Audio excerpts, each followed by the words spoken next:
Hi guys, thank you for tuning in to this week's review. This week I'm reviewing Rules Don't Apply. This is a film out in the cinemas at the moment. It is co-written, produced, directed and starring Warren Beatty.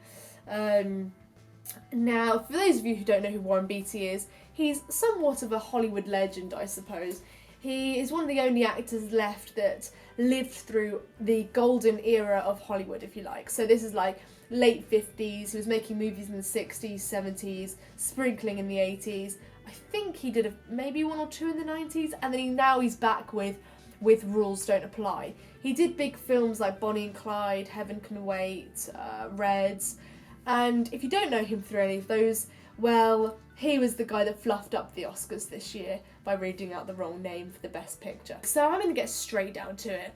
The actors in these films are Warren Beatty. Yes, we see a lot of Warren Beatty during the film. Lily Collins, Alden Ehrenreich, and then we have a kind of a dotting of other very, I imagine, expensive and famous actors that play very sub parts. For example, Annette Bening, who is Warren Beatty's wife, Matthew Broderick, Martin Sheen, Alec Baldwin, Oliver Platt. So I'm on it now, and I've even forgotten about actors that are well known just because they were in such subplots, like Steve Coogan, Ed Harris, Candice Bergen, and even, I know she's not that big, but Hayley Bennett as well.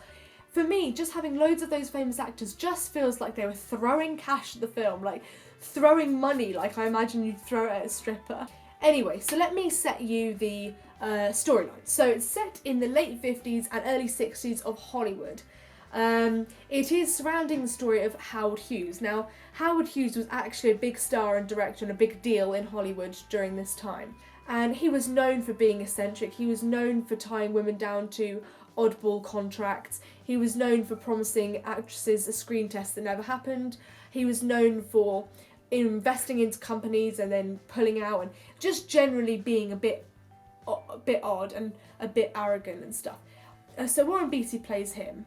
And then we have what the trailer and what the opening of the film have in common is that it was misleading.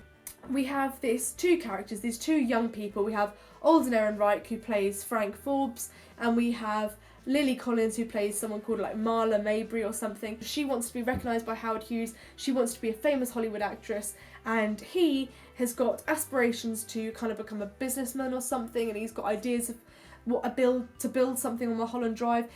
The beginning of this film is hip-hoppy music, good soundtrack, good actors, colourful, bright, and you think, oh, this is interesting actually. They've both got big dreams and big aspirations in Hollywood. Let this be a classical film where their big dreams happen and then you just enjoy the falsity of it. As soon as we introduce Warren Beatty's character, that's when the whole thing just spirals bad. And I'm not alone in saying this was like a narcissistic project.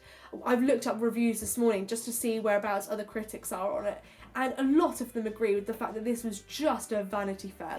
It felt like it was written by a child. It felt so juvenile. Like, when I was a child, I'd write little scripts with one or two of my friends when I was 5 or 6, and and it would be so narcissistic. It'd be like, then me, and then all they would provide is a few cues for me to then do my monologue, and you'd cast your best friend as your best friend in the actual thing.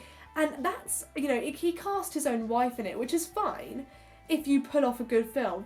Instead, it just felt like he got his mates to do it, and it was about Warren Beatty. It feels like it was about Warren Beatty. To kind of be more positive about it, the cinematography was beautiful.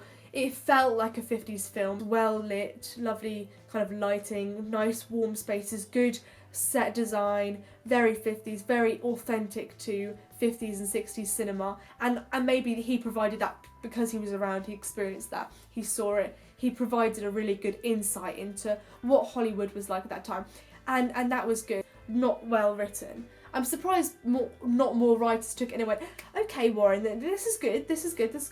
A lot of you in it though, and not much storyline. Like there wasn't even a story. There was not even a climax. There wasn't a point where we go, oh, this is gonna get exciting, and then something, and then you have a resolution. It just felt like as soon as Warren Beatty played Howard Hughes, it was erratic, it was eccentric, it was ill choreographed, poorly executed, and bizarre and just not anywhere. It just had no narrative to it eventually. Maybe watch it in the background whilst you're doing something else. It was disappointing. I feel like it had loads of potential. You could do a really awesome film about Howard Hughes, and probably quite similar to how he almost portrayed it. I'm going to rate it out of 10. 10 being good, 0 being shit. 4. I think that's fair. So that's my negative review, I'm afraid, on Rules Don't Apply. By all means, go see it, even if it's just to see that I'm right, or just avoid it, because I think that's the best thing to do. Okay, so this is for the promotional bits. Please subscribe to my blog. Just put your email in, that's all you need to do, and it just means it'll update you with what I'm up to at the moment. That is www.bigscreen-smallscreen.weebly.com. Please go check it out. This week I'm doing the written review of a film that was made in 2016, directed by Tom Ford, called Nocturnal Animals. It is really good. It's a psychological thriller and it's worth a watch, so I'm going to review that and write it. So the only way to access that is on my blog, but I'll probably be leaving links on Facebook, so if you're friends with me on Facebook, it will certainly be there. Thank you very much, guys. Have a really good week and I'll see you soon.